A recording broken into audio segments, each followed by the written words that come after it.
Dawkins gets very emotional around not needing story to ground anything in his worldview. Mm-hmm. Like, it's all science. The science says science is truth, etc. And yet there's some other things that Jordan's kind of say, I like science, Yeah. for sure. Like, but there's also this meta grounding narrative in the world that I think maybe the Christian story conceptualizes the best of other respective worldviews. That's kind of where he's landed right now. But Dawkins has such a visceral reaction against that it's hard for them to even kind of communicate in a healthy way. That's a layman, not being an evolutionist, obviously, and not being as highly learned as Peterson is on the philosophical side. I just see them kind of, hopefully, and I see Peterson trying to create space for dialogue and diverse opinions and agree on a number of different things. So and I listened to the follow-up by Jordan Peterson on it too, and I love his humility. As he says, there were certain points in that debate that I should have probably said, and I didn't for whatever reason. Because when someone, from a human perspective, when someone is really, really angry to annoyed at you, and Jordan has already said, like, I don't like to be a jerk. Yeah. I don't like to disagree with people as much as I probably should. Then that kind of, it is what it is. But it's a fascinating time to watch a guy like Jordan Peterson on his way to grounding himself by the Spirit's power in the meta narrative of creation all the way to recreation through the resurrected one, Jesus. I think he's on the way to Jesus, which is pretty cool. Yeah, it was such a... Yeah, you're right. They were talking past each other. I think I saw a comment. I saw two comments that I thought summarized it really well. I think they're the first two on there. And the first was Jordan. It's like Jordan Peterson says, he doesn't actually say this, but oh, we can kill two birds with one stone here. And Dawkins like, we're not killing birds, we're talking. It's just like Dawkins can't wrap his mind around what a metaphor, that Peterson keeps trying to drive to. And then the other one was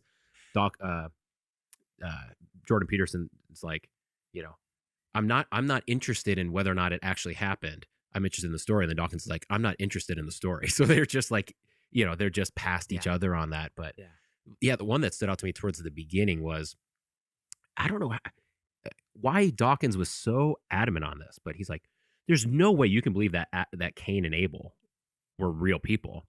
And Jordan Peterson's like, he's like, well, he's making his whole point that that's not his main focus on whether or not, he's not worried about the historical accuracy, which as Christians, we certainly are. Honestly. But then Jordan's also like, what? But I do believe that there certainly had to be some actual story where a brother killed a brother. Like, that's not that. But to imagine. Yeah, but Dawkins is so adamant, like, that couldn't have been a real story. And I'm listening, I'm like, that out of all the stories in the Bible, we have examples of brother killing brother. Why is it so difficult to imagine that there was actually a guy named Cain that killed his brother Abel? Like, that seems like a very weird line to draw. I think he feels like if he acquiesces toward any sort of story being true, that he's giving ground that, well, then could all of it be true to some degree, right? Yeah, he did seem like he was kind of arguing out of fear, a fear of he had to stay in his kind of little box. But I loved when Jordan Peterson pushed back on the moral aspect, because Dawkins like, well, science. And, Peterson rightfully is pushing back. And he's like, well, the scientific method, what you're talking about, like observing physical phenomena to like come to conclusions, that's not the only type of like reasoning that we use. And he kept going back to the moral claim. And he's like, in Christianity, one of the unique things about Christianity is it says that men and women are both created in the image of God, and that gives intrinsic value to men and women, which, if you go back to certain times, certainly in pagan times and whatnot, that was heavily abused. And he's like, Jordan's like, can't you at least see that there's some good basis in this story for the types of civilization that you would want to see, and then he pushes, and then he continues on, and he's like, you do know, like, there's nothing in observable science that tells you that like women should be treated with respect. Right. It's like you have to go into moral arguments, and that's a completely different area. But Dawkins seems to like he's so committed to like, I dropped the ball and it fell down at this rate. That's the only thing that I can know. It's just kind of weird. That's just not the way life works. No.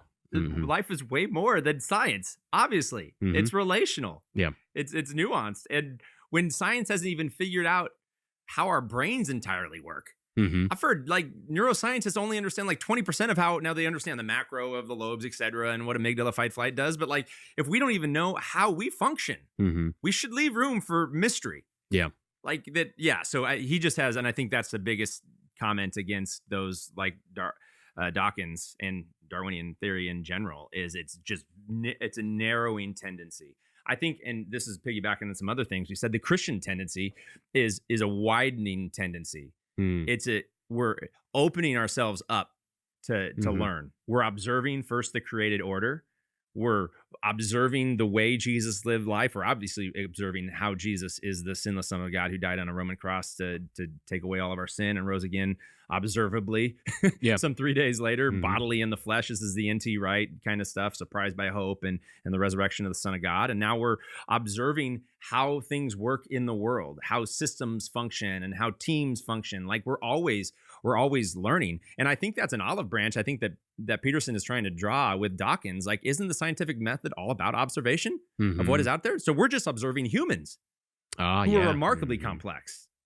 And the way cultures start to connect, like it's remarkably complex. And so we should maintain a fair amount of humility in this conversation. That's what I hear Peterson kind of arguing toward, openness rather than kind of the fixed, closed scientific method mindset.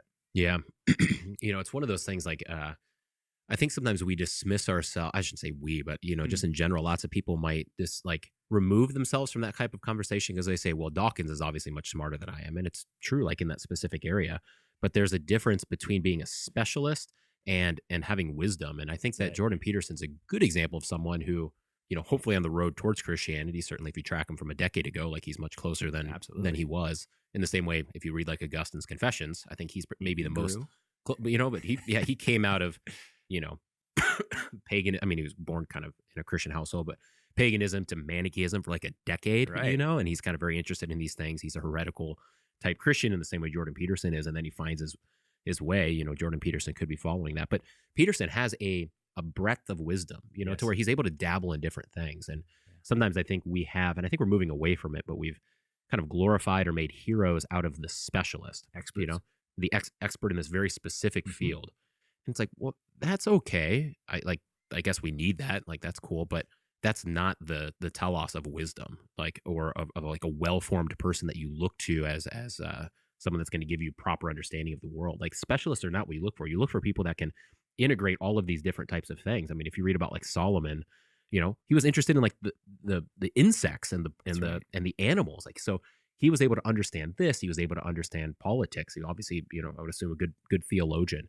All of these different things like integrated well together. And we kind of, maybe Jordan Peterson is helping us recover like a love for someone that has a breadth of wisdom rather than just like, they accomplish something really special in a lab somewhere.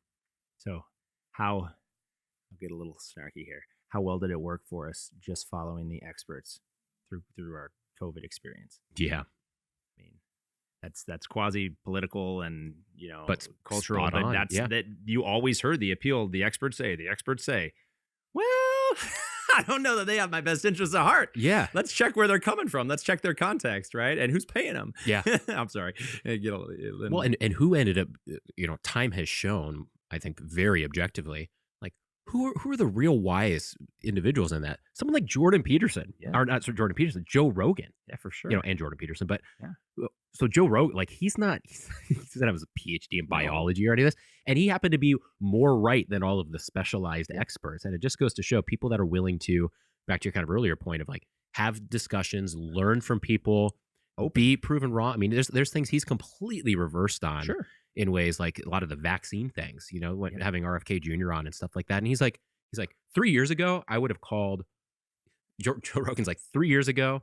If I looked at what I believe now, I would have completely dismissed myself. And for him to do that publicly for 3 years, I think that shows a good deal of humility, but also the ability to be wise.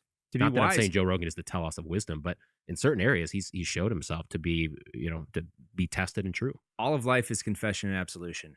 Yeah. Mm-hmm. All of it.